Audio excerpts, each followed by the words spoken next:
Welcome in, everybody. Well, welcome to the Marshall Experience. Hope you like the new edition tonight. That's going to be permanent from now on, and we're loving it over here at the Marshall Experience. Again, guys, welcome in. Tonight we are covering fantasy. It is Tuesday. It is our favorite day of the week, besides Sunday, of course. And tonight we are covering 32 facts about 32 teams in the NFL that have related to fantasy. Okay, we're going to answer some questions. We're going to talk about some players. Maybe it's a team aspect, but we're going to talk about 32 facts, one from each team tonight. And again, it has to do with fantasy, so stick around. But first, we're going to talk about who we're powered by. Our Sports Lounge Media over here. We're doing big things. Come check us out, guys. This, I'm telling you, I can believe this and say this until I'm blue in the face. You're going to want to be a part of this journey. This is something special, and if you're, a part of it from the beginning, well, then, I think it just is that much sweeter. So, of course, powered by Sports Lounge Media and sponsored by the Mogul brand and the Diamond Collection. We got some product on the way, and we're going to be displaying that on future episodes. So be paying attention to that. So we're going to get right into it tonight, guys. There's an old saying in fantasy football, okay? Old saying in fantasy football that you can't win a league on draft day, but you can lose it. Okay, remember that. Excuse me, sorry. Remember that. You can't win it, but you can lose it. Okay, and it is true. That's a lot. There's a lot that goes into successfully navigating a fantasy football season, right? Waiver claims, trades, setting optimal lineups, right? But none of that is really going to matter is if the season is sunk by a bad draft before it even starts. Okay, so that's why I'm trying to bring you all this content. I know it may be redundant on the drafting process, but the draft process is the most important part. It sets you up for your future. Okay, so again, guys, as we just stated above, we're going to talk about 32 facts for 32 teams. So we're going to talk about one fact from each team, and again, it's going to be a player. It could be a team scheme. It could be whatever is an integral part to improving the fantasy surrounding this team. Okay. We're going to go in alphabetical order. Might as well, right? We're going to talk about the Arizona Cardinals. Okay. There's a player over there, James Conner. Okay. James Conner is now 30 years old, and just, a lot of fantasy quarterbacks, the age cutoff is 28 years old. That's when their production starts to lose that running back one value, right? James Conner, on the other hand, that does not apply to. Okay, you can bet the rent that the summer will be filled by folks taking the young running back, Trey Benson. Okay, Trey Benson's the hot piece, right? So I think 2-3 year in the league, but he was supposed to replace James Conner a couple years ago, and that's why he got drafted. He is young. He's talented. But the only thing standing in his way is a big workload from James Conner. Okay. Many fans have been really predicting the downfall of Conner for years, as I stated, but he has stubbornly refused to. He is 30 years old, but next year, and I mean, I guess I should say his next year, without missing a game will be his first. So he's always missed a game. I get that. Okay. Last year, he set a career high, though, in carries, rushing yards over 1,000 finally. Last year, he averaged 4.6 yards per carry. Okay. On top of that, reminding me of a guy we used to call in Arizona, David Johnson. Okay. Is a real duo threat in the backfield. James Conner also caught nearly 50 passes and topped 1,500 total yards to finish the season. He was the 11th running back. But again, the ADP, the average draft position that you are going to receive James Conner at, you are going to see 11 running backs go before him. So he's more valuable in the aspect that he can finish higher than if you draft him at the 16th running back versus the 5th. See what I'm saying? If you draft him at the 16th and he values at 11, it's valuable. Okay. Captain Spock said Connor's got a new contract and his metrics have shown no age regression. Connor is still a good deal. I can agree. Absolutely, Captain. Absolutely, absolutely. You know, he ranked among the top 10 backs in yards after contact and was 5th in the league with 24 broken tackles. His ADP right now, guys, is running back 21. Again, if he even finishes top 15, he already overvalued his ADP. James Conner still has value at the age of 30. I can promise you that. Okay. Next team we're going to talk about here is the Atlanta Falcons. Okay. I have this guy on my team. I've had this guy on my dynasty team for, I would say probably about 3 years now. But Darnell Mooney has been really a fantasy sleeper. And I think that appeal is still there again. Okay. Darnell Mooney came up just short of his second 1,000-yard wide receiver yard season just a year ago. Had 106 targets, though. 64 catches, right? But again, look at his quarterback situation in Atlanta. He went from Kirk Cousins throwing duck balls to Michael Penix, the rookie. But he still managed to get 64 catches for 992, like I said, just shy of that 1,000 mark, but 5 touchdowns, right? These were low-end fantasy wide receiver 3 numbers. Okay? It's not really the sort of campaign that screams a lot of enthusiasm, right? But until you consider that the 27-year-old was essentially free last year. In redraft leagues where you guys draft every year, this guy didn't get drafted in most leagues at all. The price tag for Mooney has gone up, though. You know, although no one's draft was ever ruined.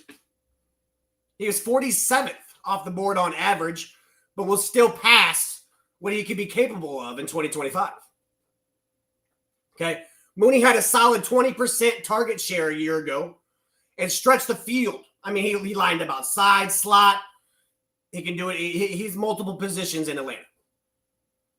He piled up over 1,300 yards and ranked among the top 10 receivers in yards per catch per reception. Yes, that's a thing. That's a thing. Okay. In the debut start for the Falcons quarterback, Penix, right? Mooney had 5 receptions for 82 yards. He was also on the field for almost 93% of the snaps last year. He is an integral part of their offense, guys. He is. Mooney is not the steal that he was a year ago, in my opinion, because, again, he was practically free. But he's still a value. I would consider him a wide receiver 3 flex option. But, again, the value is there, guys. Again, we're going to take a quick second to thank our viewers. Appreciate you guys tuning in. We have quite the viewership tonight. I appreciate that. Hopefully it stays that way, and appreciate you. I hope that you appreciate the information that has been given. Next team we're going to be talking about is the Baltimore Ravens. Mark Andrews still has value at tight end. Okay. 2024 season was quite the roller coaster for Mark Andrews, right? A ride that really ended in heartbreaking fashion when he dropped the 2-point conversion and really destroyed Baltimore's season, right?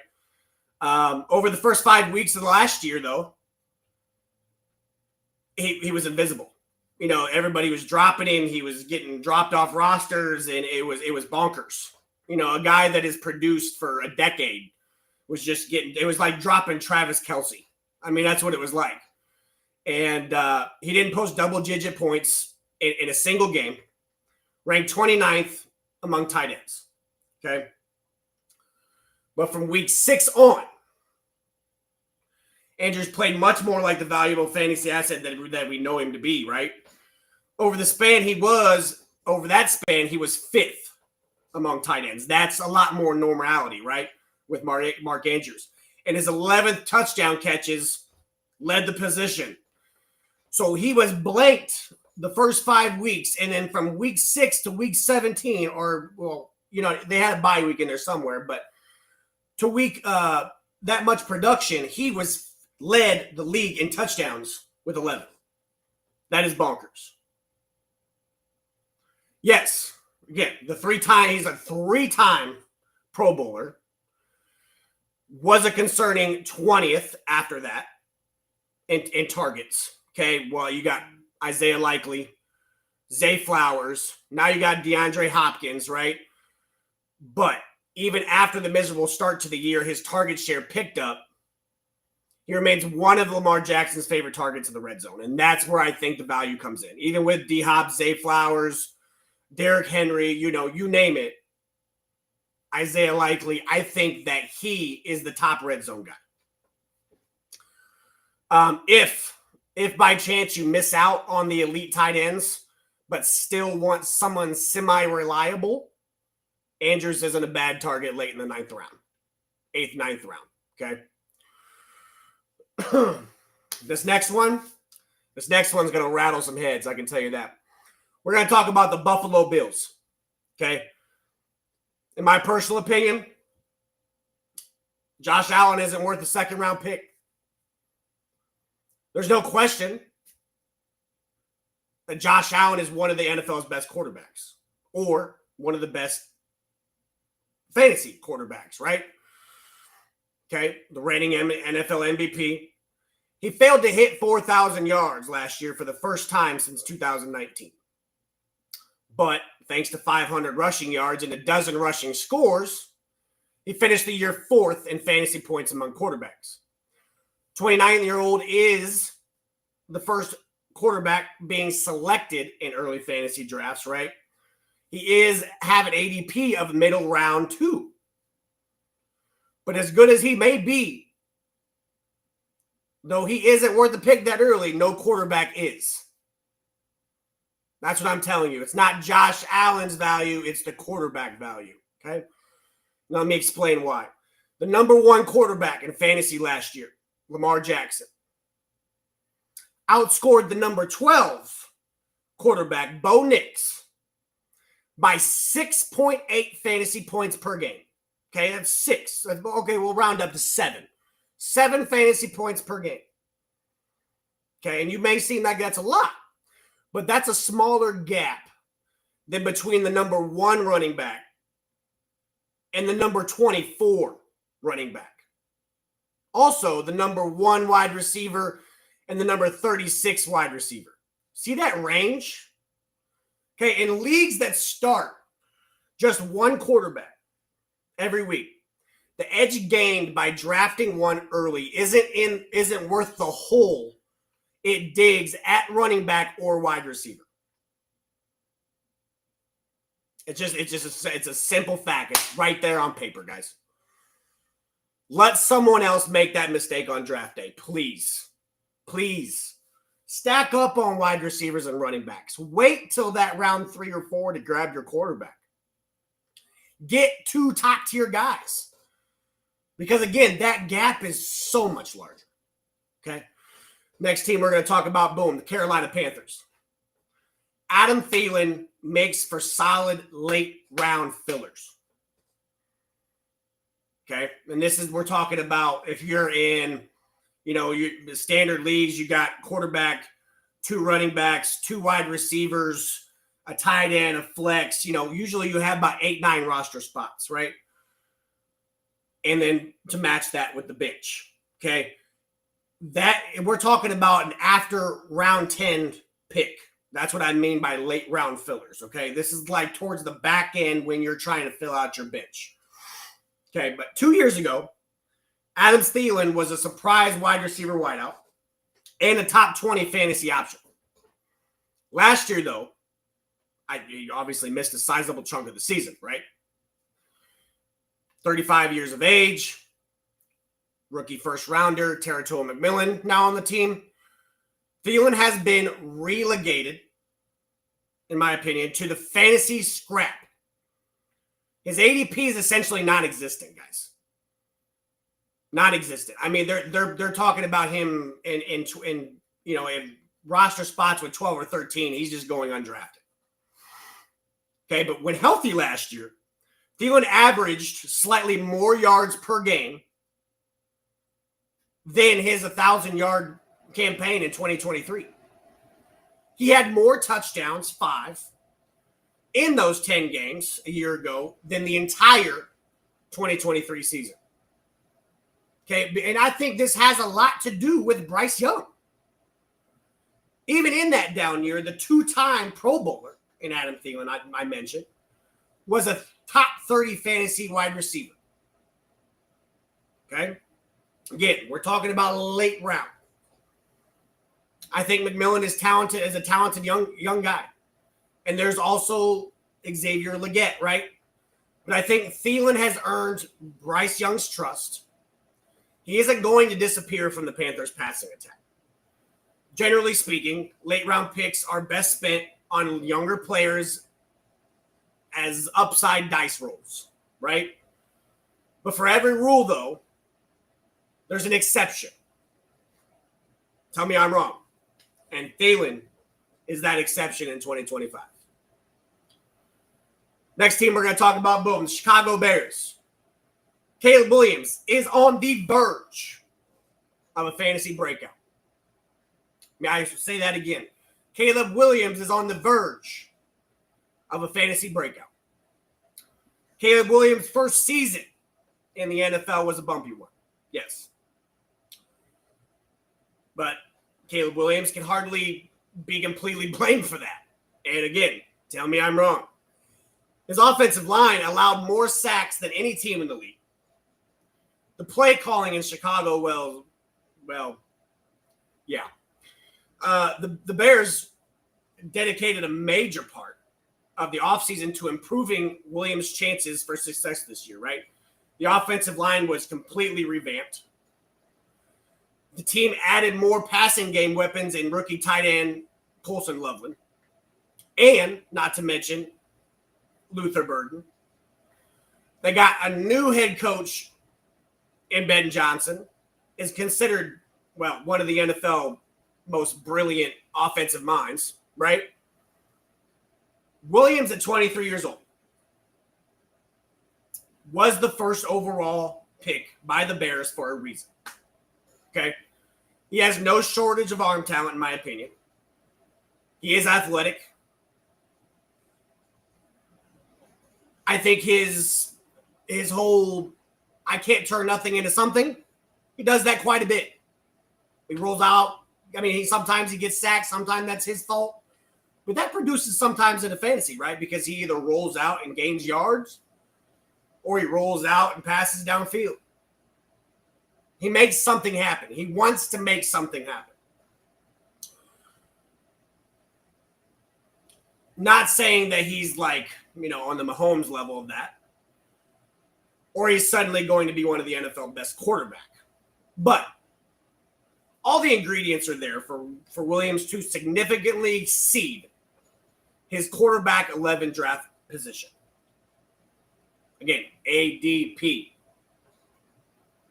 He's number 11. So he's the 11th quarterback taken off in fantasy.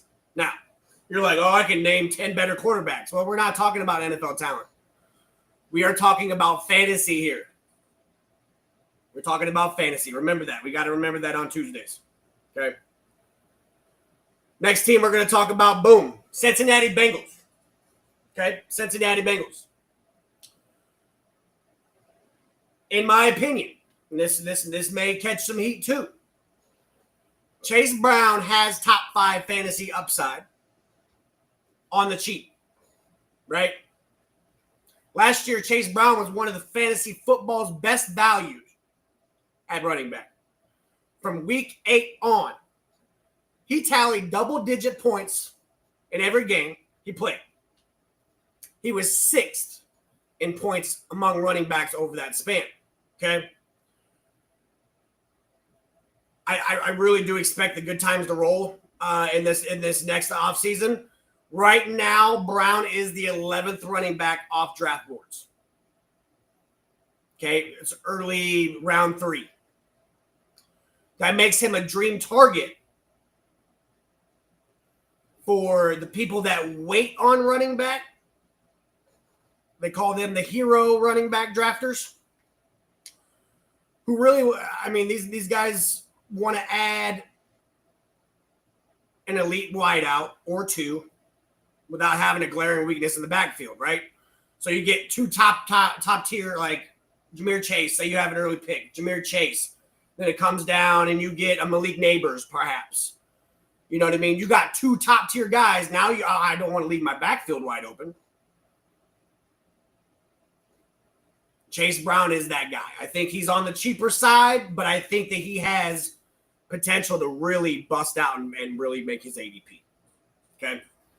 Again, guys, we appreciate everybody sticking around. We got quite the viewership tonight, and I appreciate it.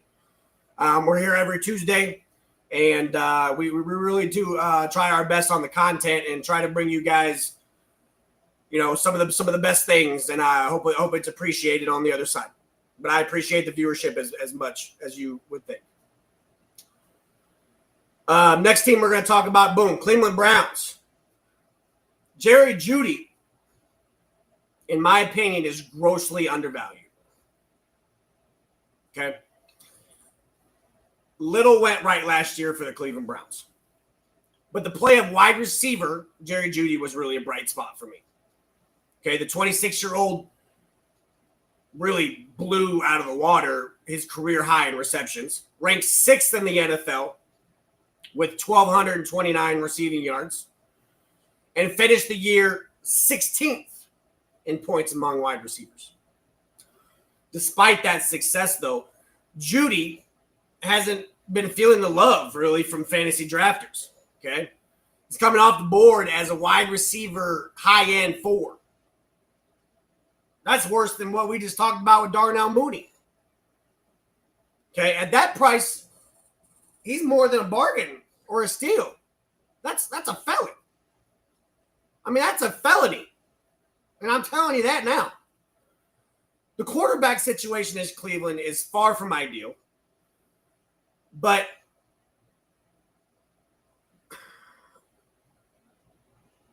whether it's Joe Flacco or Shedeur Sanders, Jerry Jeudy is the target. Okay? They're both, they have come out and said that the rookies would either be the starters. So, in my opinion, it's going to be Shedeur Sanders, but that's here nor there. If it's Dylan Gabriel, I'm worried about his fantasy production, but I don't think it's going to be Dylan Gabriel. I think it's going to be Shedeur Sanders. So I am not worried about Jerry Jeudy's, and I'm actually pretty excited considering he's being disrespected by fantasy football drafters. Okay? Add in all the playing from behind the Browns will be doing this year, in my opinion. I think injury is really the only thing that can stop Jeudy from exceeding modest expectations. Right? I think that he has a top 25 season. But he is being valued worse than Darnell Mooney. I don't think Darnell Mooney is a top 25 wide receiver. It's a felony. Down South said, so I shouldn't draft all Eagles this year. No, brother. No, brother. And let me tell you why. I can answer that real quick. The reason you don't want to do that is because of bye weeks. I think Sarai had talked about in the group chat that day that, she got kind of stuck like that last year. That bye week, it's an automatic loss because you got no players to play. Okay? Now, it's not telling me to tell you to not go draft Jalen Hurts or Saquon or AJ or Devontae Smith or any of them, really. Okay? But, no, I would not completely outload your lineup because especially when you say you go to the playoffs, the Eagles have a dud. Well, so did your fantasy team. At least you can play it, and this makes me fall in love with football a little bit more too. I can pay attention to different teams and I pay attention to the players instead of the team. Right? That's fun for me. Okay, so I get to know players a little bit better. I get to career stats. Like I just I deep dive into the player instead of the team. So it's a little bit different. But next team we're going to talk about is my least favorite, the Dallas Cowgirls. But we gotta give credit where credit's due, right? But Dallas pass catchers are going to be busy in 2025. Okay. The Dallas Cowboys are going to head really into next season with the same aspirations as every year, playing in the Super Bowl, right? This is our year.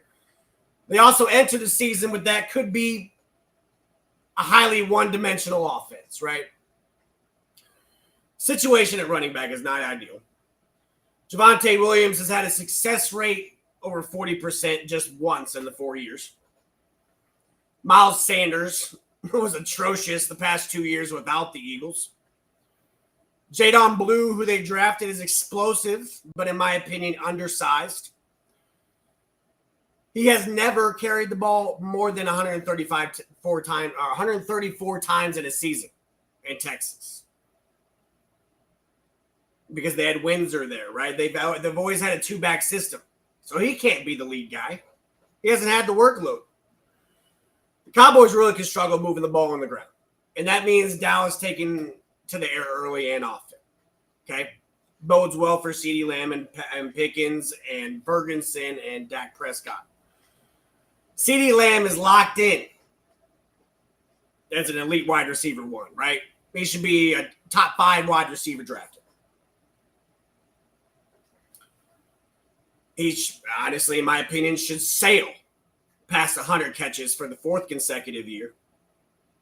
He's had 3 years in a row over 100 catches. George Pickens could be in for a career year.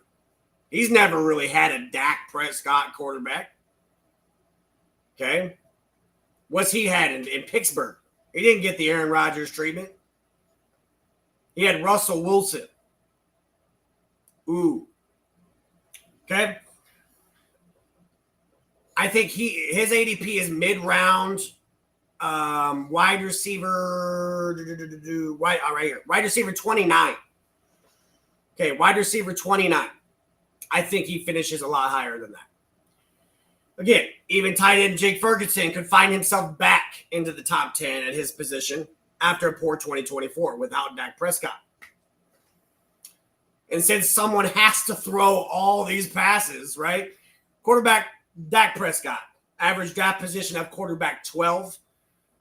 Makes waiting to draft a starter until, it's more appealing, right? You could just load up. And once that 8th, 9th quarterback starts to go, well, then you're like, hey, I know what time it is. Okay, Dak Prescott's going to be real busy this year, guys. I can promise you that. Next team we're going to talk about, Denver Broncos. Evan Ingram, I think, honestly, could be the fantasy football's biggest value at tight end.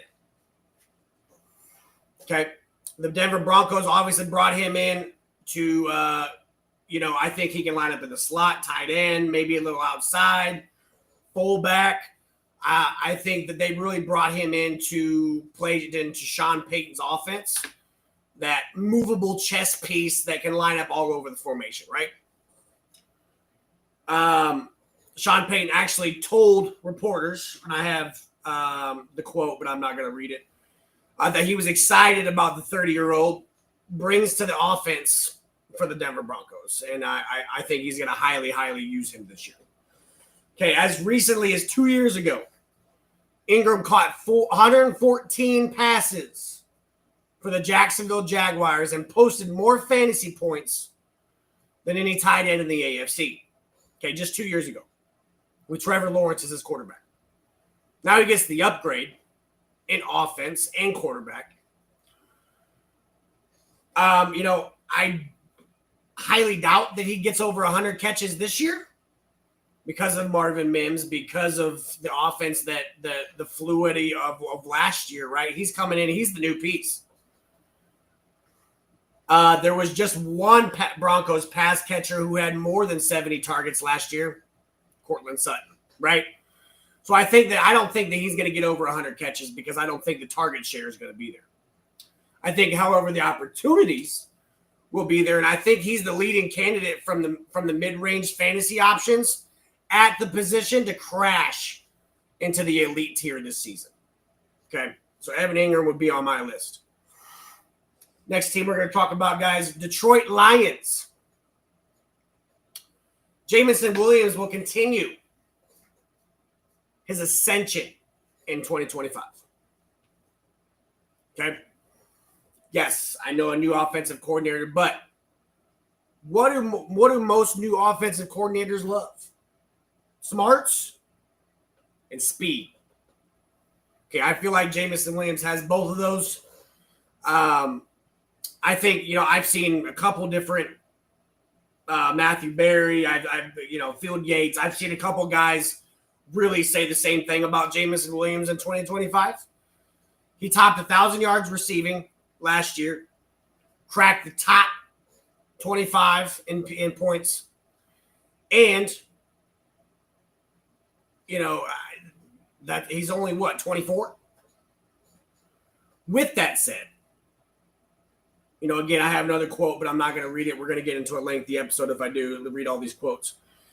Dan Campbell told reporters that he believes Williams is about to have the best season of his career. Okay.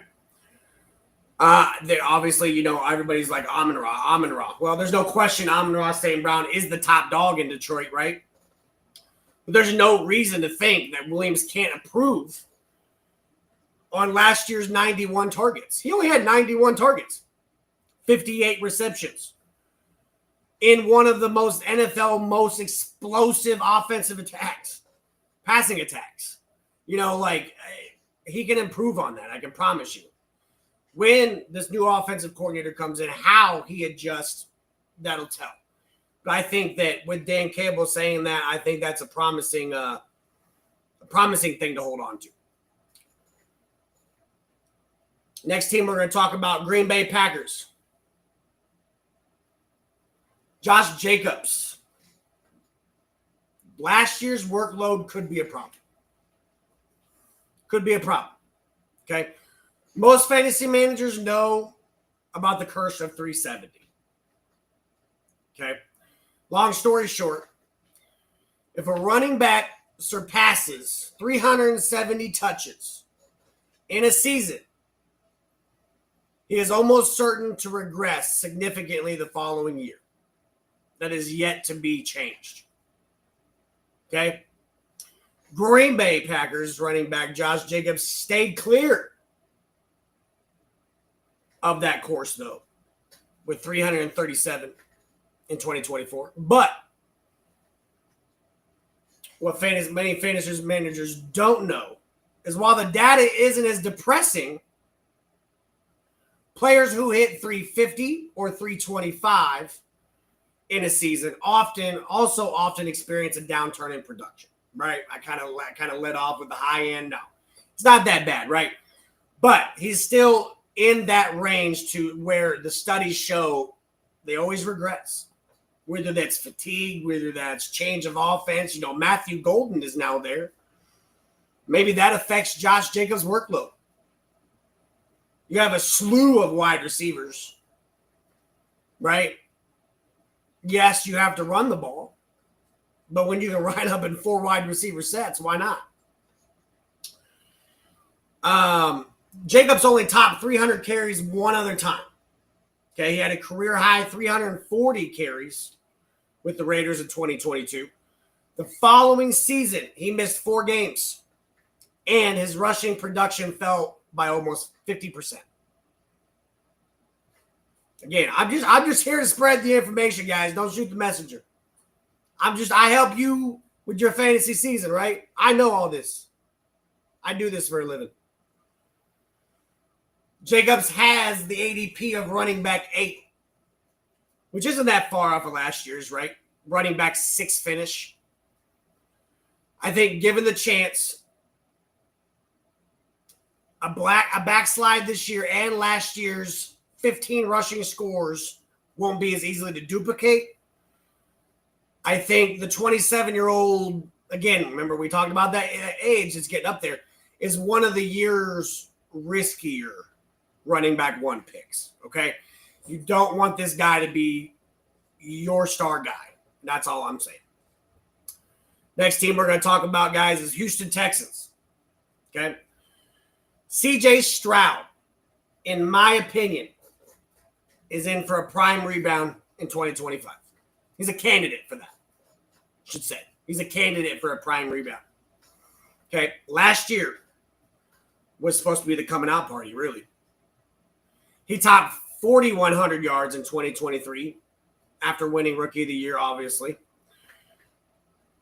He was going to take the next step, right? Same thing everybody's saying about Jaden Daniels. Oh, it's that sophomore year. He's going to Rookie of the Year. Boom, he's flying off. Bo Nix, right? Some beat it, some don't. Okay? Stroud's wide receivers last year were hit hard by injuries. Offensive line was an issue. Obviously, he regressed in his stats, throwing over 50 fewer yards per game and tossing over twice as many interceptions. I mean, it was really an off year. He was really a major fantasy disappointment, finishing outside of the top 15 in his position. He's better than that, right? Offensive line is still a question mark, but the Texans have overhauled the wide receivers.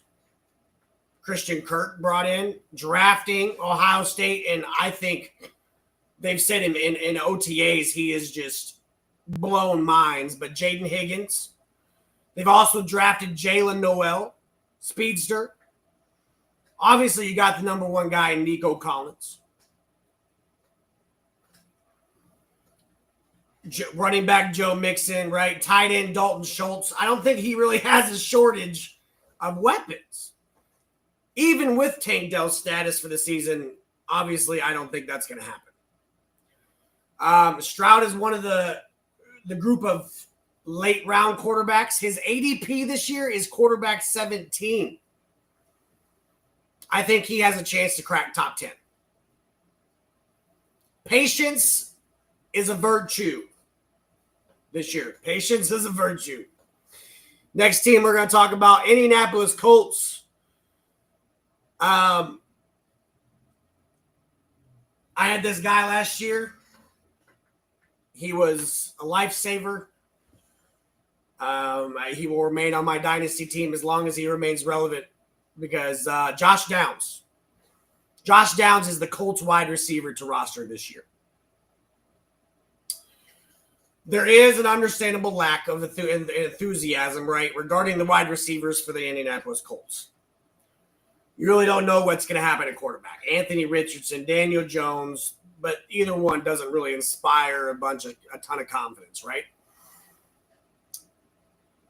In my opinion, if you are going to target an Indianapolis wideout this season, Josh Downs should be the guy.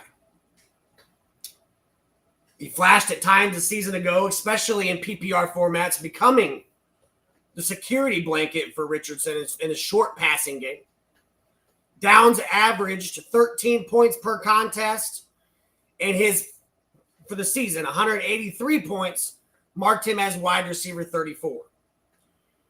Which was only 7 points less than DK or Jalen Waddle.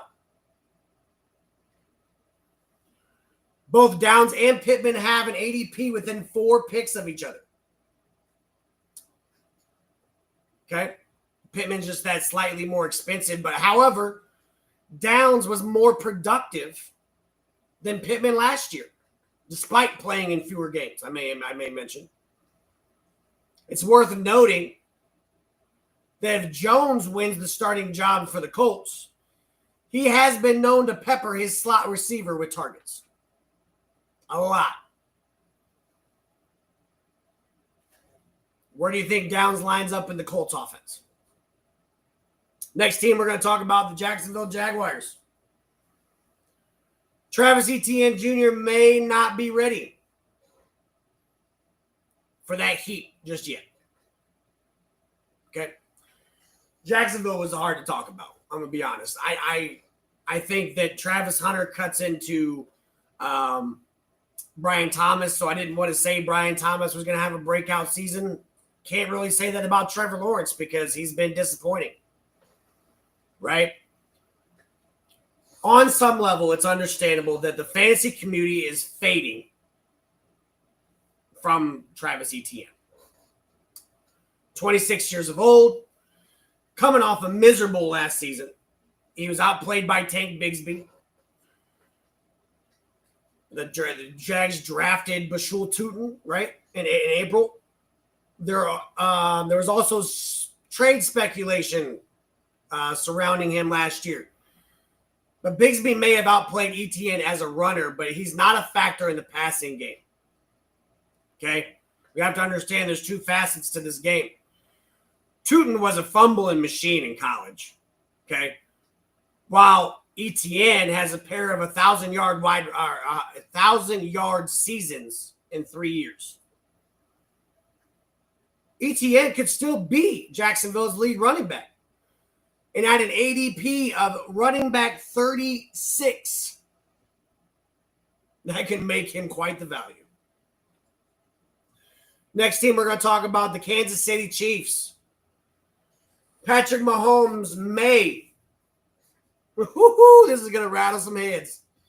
Patrick Mahomes may be the fantasy football's most overvalued quarterback. You heard what I said. To be clear, right, before you start firing that, to be clear, Patrick Mahomes is a phenomenal quarterback, as the NFL has seen. Possibly ever, right? It's entirely possible that if he keeps winning Super Bowls, that he can go down as the best signal caller the league has ever seen, right? Based off recent performance, though, drafting the 29-year-old as the sixth quarterback off the board is wishful thinking at its best, guys. Last year, Mahomes was 7th in the NFL in passing yards, 9th in passing touchdowns, and finished outside the top 10 at the position. The year before that, he was 6th in passing yards, 8th in passing touchdowns, and 8th in fantasy points. Now, having a healthy Rashee Rice back at wide receiver should help, but it goes past injuries at wide receiver. The Chiefs have undergone something of a shift in offensive philosophy the past couple of years, and there has been more running the ball and short passes and less gripping and ripping the ball all over the field.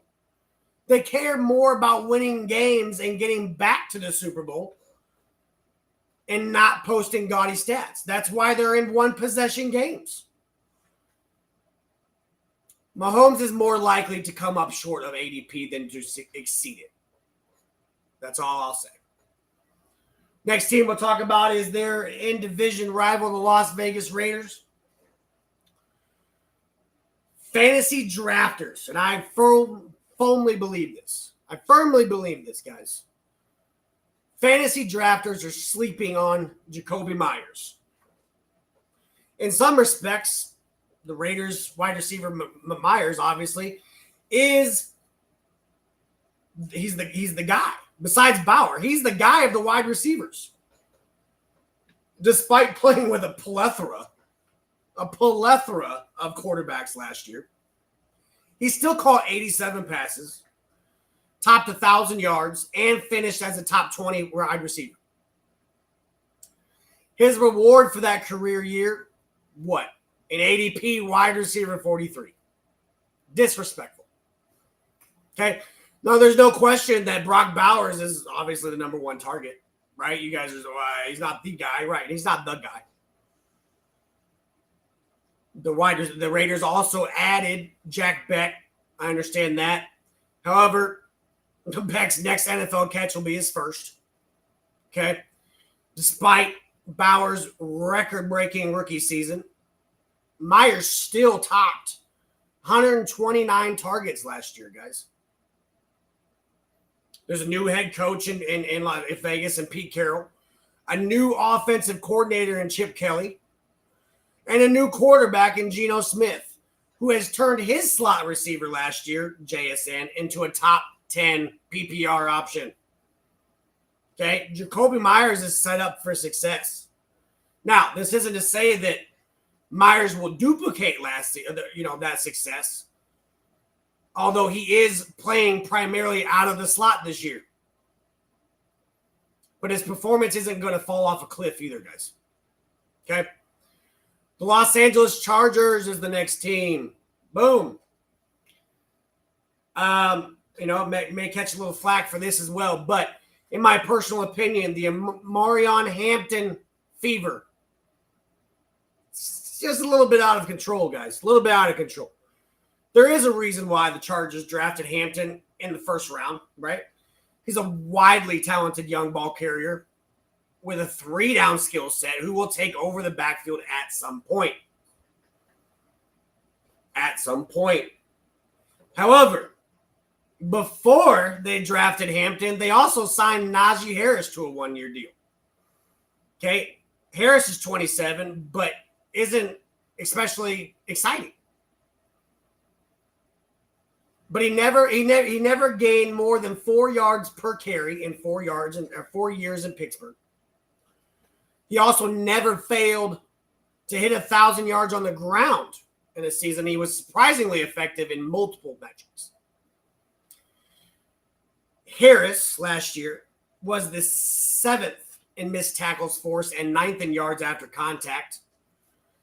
He has also yet to miss a game in his NFL career. That is huge, guys. We talk about that Cuddy system, that consistency, the health. If I'm going to draft you, I want you around on my team. I don't want to have to replace you, right? Never missed a game. Knock on wood. I'll knock on wood for him. Hampton's ADP sitting right now, is running back 18. Why I hate that is because it's ahead of Chuba Hubbard. It's ahead of James Conner, who we've already talked about tonight. His NFL future may well be bright. But let's pump the brakes a little bit, right? I think that his odds of providing the value at that asking price is not great. Not great at all. Okay. Next team we're going to talk about, the Los Angeles Rams. Kyren Williams is a serious. I'm going to catch so much flack for this episode. Kyren Williams is a serious bust candidate. I really didn't think about these when I was writing them down, guys, how they sounded coming out of my mouth. But hey, I'm rocking with it because I got the stats to back it up. I can promise you that. Kyren Williams is a serious bust candidate. Okay? Last year, only 2 running backs in the NFL had more touches than Kyren Williams. He had almost 1,500 total yards, scored 16 touchdowns, and was 7th in points among running backs, right? But I'll be avoiding Kyren Williams at his price tag. His strange hold on value, okay, can come to the end with the addition of Yarquez Hunter. Okay, if you don't know who Yarquez Hunter is, look him up. And not to mention Blake Corum. In 2024, Williams ranked 1st in snap share, 2nd in opportunity share, and 1st in red zone touches in 2024. Okay. Last year, Williams was inefficient, just inefficient. 40th in yards per contact, and this is per fantasy points data. Blake Corum was similarly mediocre on the same basis. Hunter now has a chance to fight for the number 2 spot and significantly cut into Williams' workload. Okay, when that happens, he will lose that running back 2, running back 3 rank.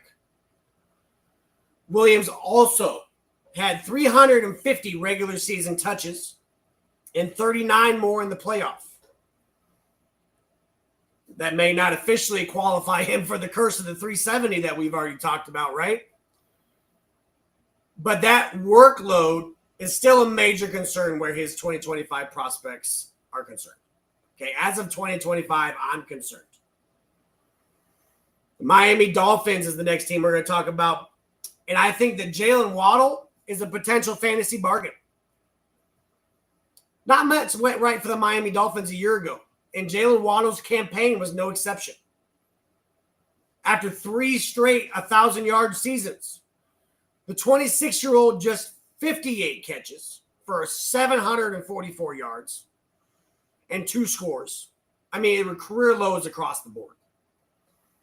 However, Miami head coach Mike Daniel, again, quotes, I'll read some of them, not all of them. He said he showed up to OTAs as a man on a mission.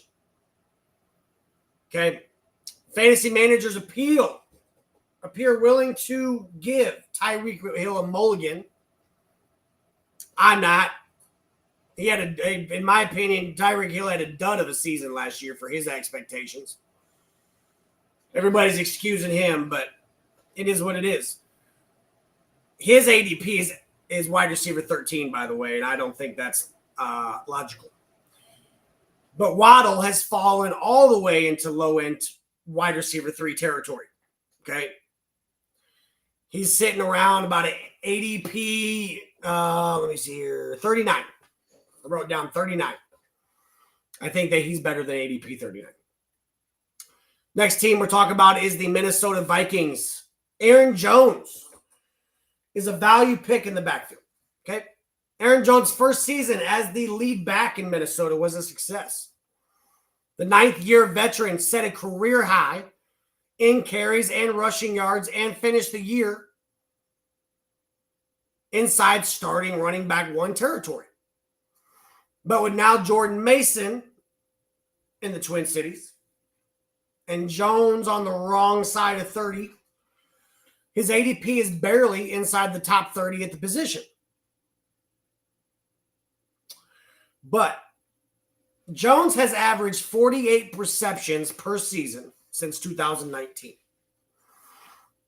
He continues to operate as one of the league's most versatile backs in the passing game, even while nagging all those injuries. In 2024, Jones ranked top 10 among running backs in routes run, targets, receptions, receiving yards, and red zone touches. He is as vital as they come in the passing game, guys. All signs of a strong weekly floor and access to high-value volume.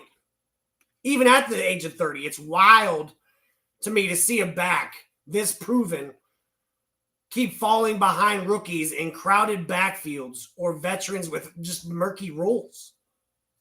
I mean, I just wish that I could do the rankings and just, you know what I mean? That'd just be it. That's the world's rankings. That's the idea one day. The Vikings just gave Jones $13 million in guaranteed money. That's not something a team does if it doesn't believe in a back if it believes the back is slowing down. It's a lot of money. Provided he can stay healthy, I think he has massive value, particularly for teams that can take their time before drafting a second running back, right? Next team we're going to talk about is New England Patriots.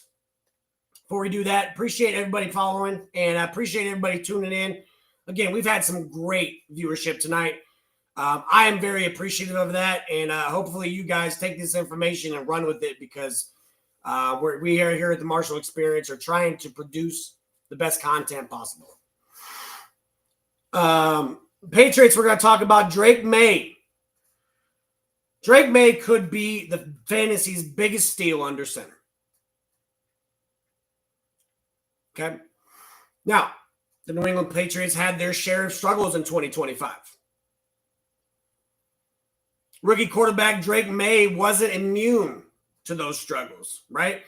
Playing behind an abysmal offensive line with little in the way of the passing game weapons. He was 29th among all quarterbacks in passing yards per game and 24th in passing touchdowns. But year 2 for the quarterback looks much different, and for a number of reasons, right? For starters, the offensive line should be much better in 2025 after an overhaul, right? Highlighted by Will Campbell, obviously. But they had Stephon Diggs, who gives May a legitimate go-to wide receiver. Josh McDaniels is back in Foxborough as offensive coordinator. Also, May offers fantasy managers tasty rushing upside, in my opinion, after quietly averaging over 30 yards per game on the ground last year, guys. That's huge. On average, is falling into the 10th round of drafts this summer. He's the ideal late round quarterback target, a young player with top 10 upside who could be drafted after the rest of the starting lineup has been assembled. There aren't many quarterback targets this I really don't like any other quarterback this year. I mean, I'm flirting with putting Drake May in a top 15. Drake May is going to blow up. I can promise you guys that. Next team we're going to talk about is the New Orleans Saints. Alvin Kamara and Chris Olave are both undervalued. Okay? It's not a massive reach to predict that the New Orleans Saints are going to be bad this year. Right? They're going to be really bad. But that doesn't completely explain why running back Alvin Kamara is ranked the 19th running back and wide receiver Chris Olave is 37. I think they're both getting the cold shoulder. The Saints stank last year. Didn't put on deodorant, stank, right? But Kamara set a career high in rushing yards and posted his best yards per carry since 2020, since the COVID year. Now, you throw in 68 catches, and he was 9th among running backs in points. 4th in points per game. Olave's 2024 season was cut short by the concussion, right? But he still caught 87 passes, eclipsed for 1,100 yards, and was 17th the year before that. The quarterback situation in New Orleans is far from ideal, but regardless of who's under 7, Kamara is going to get touches, and Olave is going to see targets. They're the two best players on the team. Look past the suck and see the value. I know it's hard sometimes, but sometimes you got to look past the suck and see the value. It is what it is. Next team we're going to talk about is the New York Giants. Look, the Giants' backfield's a mess, but there could be some value there. Okay? There's not a ton of fantasy relevance to be had with the Giants. Wide receiver Malik Neighbors is a top 10 option at his position, but that's about it. There could be more, though. It all depends on how the backfield shakes out. For the most of the last season, the backfield belonged to Tyrone Tracy Jr. He topped 1,100 yards, averaged a respectable 4.4 a carry, caught 38 passes, and finished just outside the top 26 in fantasy points. Okay? However, he also fumbled 5 times in less than 200 carries, which may be the reason why the Giants drafted Cam Scatabo. The Arizona State product was widely productive last year. It would seem to possess a 3-down skill set, but he has had the ball security issues of his own. Not to mention his top speed is a question. Both of these backs are going outside the top 30, with Scatabo the first to go on average. Are you kidding me? That is absolutely asinine. For a running back that just ran for 1,100 yards is now being outranked by a rookie running back who's never seen the field. That's crazy to me. If one emerges as the clear lead, it could be the kind of jackpot pick that wins leagues, right? Understandable. But until they figure out who's the lead guy, it should be Tracy. But it's equally possible that this will be a full-blown committee that gaps the upside of both backs. Okay? It just is what it is. It happens every year. Look at the Jets. Look at Braylon Allen and Breece Hall. They're both good running backs, but they limit each other's upside. It is what it is. Speaking of, the New York Jets is the next team we're going to talk about. And in my opinion, Justin Fields is a great another one of those great late-round quarterback targets. After 2 disappointing seasons with Aaron Rodgers under center, the Jets have turned to Justin Fields at quarterback. For Fields, it's a third and possibly final opportunity to show he can be an NFL starter, in my opinion. For the Jets, it's the continuation of a search for that franchise quarterback that has been ongoing since the Nixon administration. Thanks largely to his ability to run the ball, right? That's what Fields is known for. Fields has shown that he can be a viable fantasy quarterback more than once in the past. He's proven that. Over his 6-game stint last year in Pittsburgh, he was 6th at the position in fantasy points. When he's starting, guys, he's valuable. The next team, them boys, them Eagles, them Super Bowl champs. But I got to be honest. And down south, I hope you're paying attention because this hurts. This hurts me. Okay? This hurts me down deep. But I got to be honest. I got to do the non-biased content for the podcast, right? I got to do this. Saquon Barkley had an amazing 2024 season. There is no shame about that. Played a major role in helping the Eagles win the Super Bowl. But he also may be barreling towards a disappointing 2025. For starters, again, there's the curse of the 370. Since 2007, there's only been 25 running backs who have topped 370 in a season. Of that group, 2, Clinton Portis in 2008 and Ray Rice in 2011, gained more total yardage the following year. So they've done better the following year. Okay, an equal number, Ray Rice and Adrian Peterson in 2009, saw an increase in fantasy points. That's less than 10% who increased their production. A few others saw minimal decreases. The rest, well, disaster. The average decline in production for the 370 touchbacks the past decade is nearly 50%. Barkley was also the 9th running back in the NFL history to rush for 2,000 yards in a season. Of the prior 8, not one rushed for 1,500 yards the following year. The average drop-off in rushing yards from a back following a 2,000-yard season is 966 yards. Either Barkley is going to buck not 1, but 2 historical trends. 3 now being on the Madden cover. He's more likely to finish outside the top 12 than inside the top 5. His ADP is the 3rd overall pick.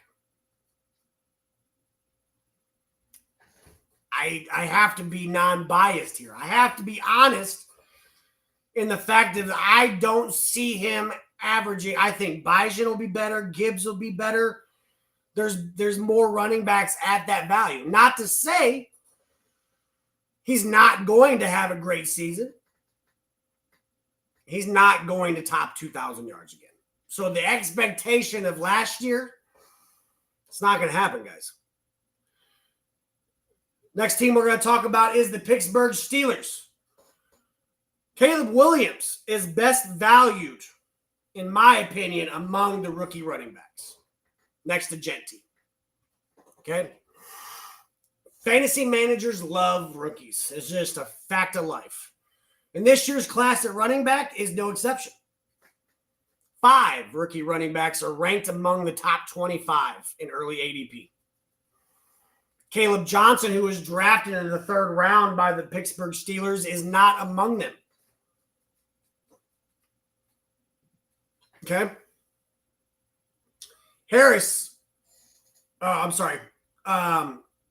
Johnson accounted for 40% of Iowa's offensive yards last year.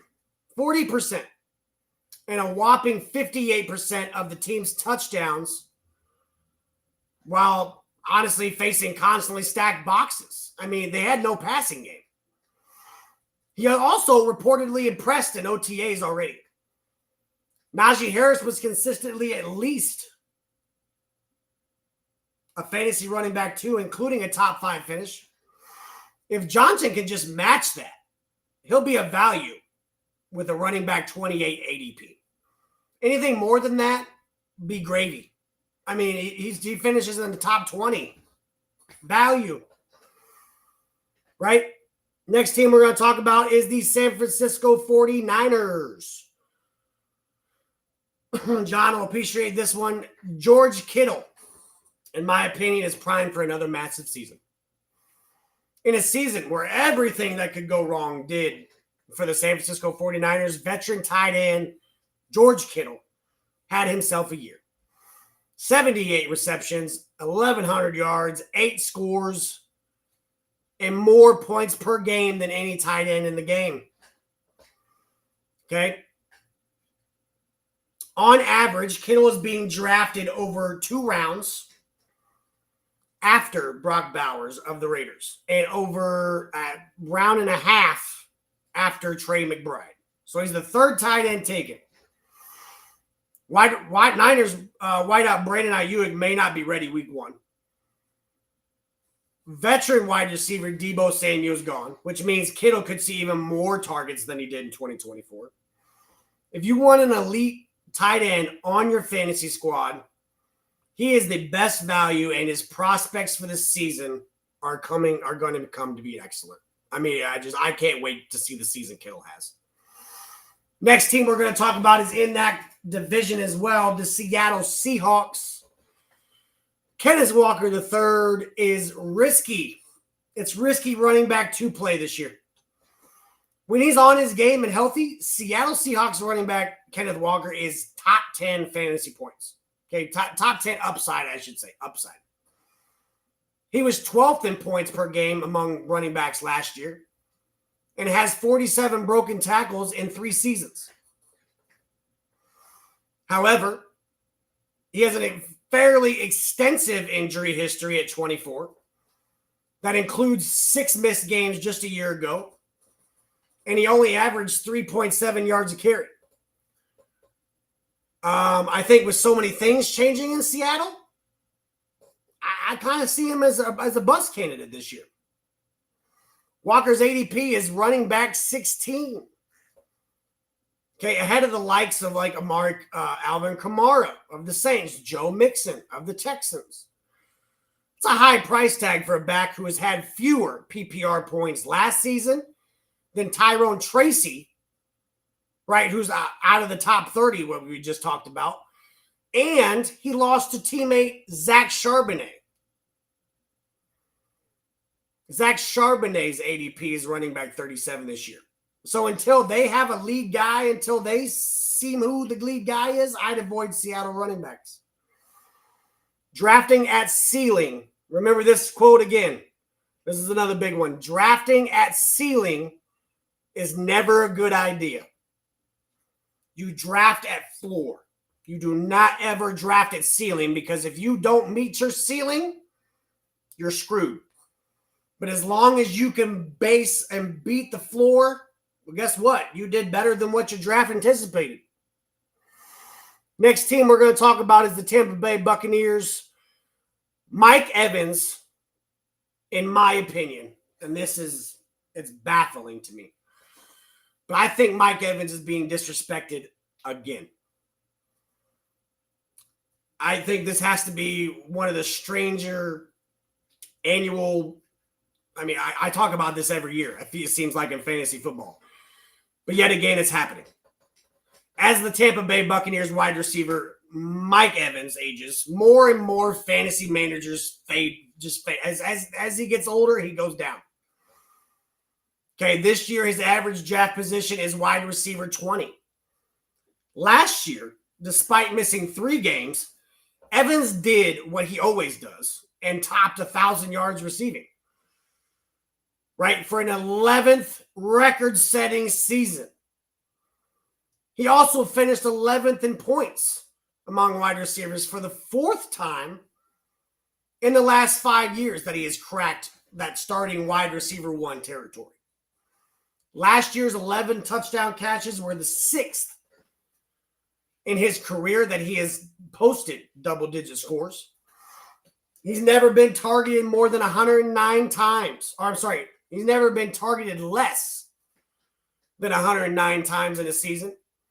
And he has averaged over 15 yards a reception for his career. Bonkers. It has come obvious over the last 2 seasons that Baker Mayfield and Evans have a strong rapport, right? Evans has been one of the most consistent wide receivers the league has ever seen. And while he's missed 3 games last year, that ties for the most games he's ever sat out in a season. Evans is a pass-catching robot. What fantasy team doesn't want a pass-catching robot?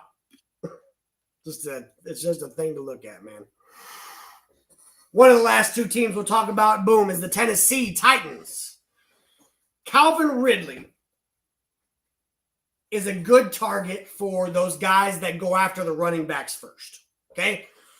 If you don't want a Jahmyr Chase and a Malik Neighbors in the first 2 rounds, and you want a Barkley and a Genty, or you want a Gibbs and a Montgomery, you know what I mean? Like, that was kind of a bad combination, but if you want to go after 2 top running backs versus 2 top wide receivers, Calvin Ridley is a good target to fill your starting lineup. This could be a good year to snatch up a high-end running back, in my opinion, or 2 early on draft day, because those in the wide receiver 25 to 40 range have potential values. Calvin Ridley of the Tennessee Titans is one of those. In his first season with the Titans last year, despite catching passes from a quarterback better at mayonnaise commercials than throwing the football, Ridley caught 64 passes, topped 1,000 receiving yards for the 2nd straight year, and 3rd time in his career, finished 27th in points among wide receivers. Now, that feels closer to Ridley's fantasy floor than his ceiling, but he's actually being drafted a handful of spots lower. Yes, the Titans brought in Tyler Lockett, but Ridley remains far and away the number 1 wide receiver in Tennessee. Okay, you have a safe bet to lead a team that would be playing from behind to get targets. Rookie Cam Ward is a question mark under center because we don't know, right? He's never played a snap in the NFL. We don't know. But the Titans drafted him 1st overall for a reason, and he can't be any worse than Will Levis was a year ago. If Ward is a marked improvement over last year's quarterback play, well, I would think that Ridley's production would be as well. That's value. The last team we're going to talk about tonight, guys, is the little bro, the Washington Commanders. Brian Robinson Jr., in my opinion, is an underrated fantasy running back. Underrated. Now, there are legitimate reasons why fantasy managers are rather yawn about Brian Robinson Jr., right? In 3 seasons, he's never rushed for 800 yards. He has surpassed 1,000 yards, total yards, just once with, rushing and passing, right? He has missed games in all 3 years he's been in the NFL. However, the offseason came and went without the Commanders making any major moves in the backfield. And Cliff Kingsbury, again, another quote, but I'm not going to read it, said that he has high expectations for Robinson in the 4th and final year of his contract. The Commanders still have pass-catching back Austin Eckler in town, but he is on the way wrong side of 30. He missed time himself, and also I only had 112 touches. 7th round rookie, what is it, Krosky Merritt? Well, he's exactly that, a 7th round rookie. Until proven otherwise, I'm not worried. It's not that often a lead back is available as the 30th running back off the board. A lead back. He is getting the touches from a team most of the time. Provided Robinson can stay healthy, exceeding that asking price should not be difficult. Okay. We'll go through the last of the chat here. And DP said, what can we expect from JD5 fantasy this year? That's a very good question. In my opinion, we sit here and we say there's a real thing as the sophomore slump, right? Let's just be honest about it. Okay, it's a proven thing year in and year out. I think that we look at the most recent case, right? CJ Stroud had a phenomenal year, 4,100 yards passing, rookie of the year honors, as we talked about earlier. The second year was abysmal, right? Now, was CJ Stroud to blame for all that? No. Wide receiver injuries, offensive line was abysmal, right? There were some things that really didn't mesh in Houston. Now, JD5, I think, has better upside than CJ Stroud, in my opinion. I know that, I'm an Eagles fan, but I like the guy. The kid's a stud. I think he will be a thorn in our side for years to come. But the fact is when it comes to fantasy, Jaden Daniels is a top 5 quarterback because of his ability to run the ball, pass the ball, and just control the offense as an entirety. Okay, I think even in his rookie year, and I think it's going to get worse in his second year, but Dan Quinn has put his utmost trust into this quarterback. He has allowed him to go in there and make it his game. Again, when it comes to fantasy, I am a big fan of Jaden Daniels. I like the Lamar Jacksons. I like the Josh Allens, the Jalen Hurts, the Jaden Daniels. I like the dual threat quarterbacks, and that is exactly what Jaden Daniels is. Now, I'm not sure what he finished last year. I would have to look that up. I think it was a top 8 finish for sure. I do see him having a top 8 year.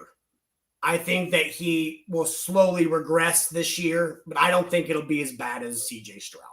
I will say that. Mogul Podcast said JD's trash. He don't believe that. He don't believe that. Great show. Appreciate everybody tuning in, guys. Appreciate everybody tuning in. That is going to be it for our Tuesday. It was a lengthy episode, but again, guys, our viewership was off the charts. I appreciate everybody coming in, and I can't express that enough. But what I'm more worried about is I hope that you guys appreciate the content that is coming out. But yeah, powered by Sports Lounge Media, guys. Big things happening over here. Go check us out. YouTube, TikTok, Facebook, Instagram, you name it. I'm telling you now, you're going to want to be a part of this journey. I'll say it till I'm blue in the face. This is going to be a big thing eventually. To be there from the beginning is huge. So, but guys, I appreciate you. We will see you next Tuesday with more fantasy. Thank you. Have a good night.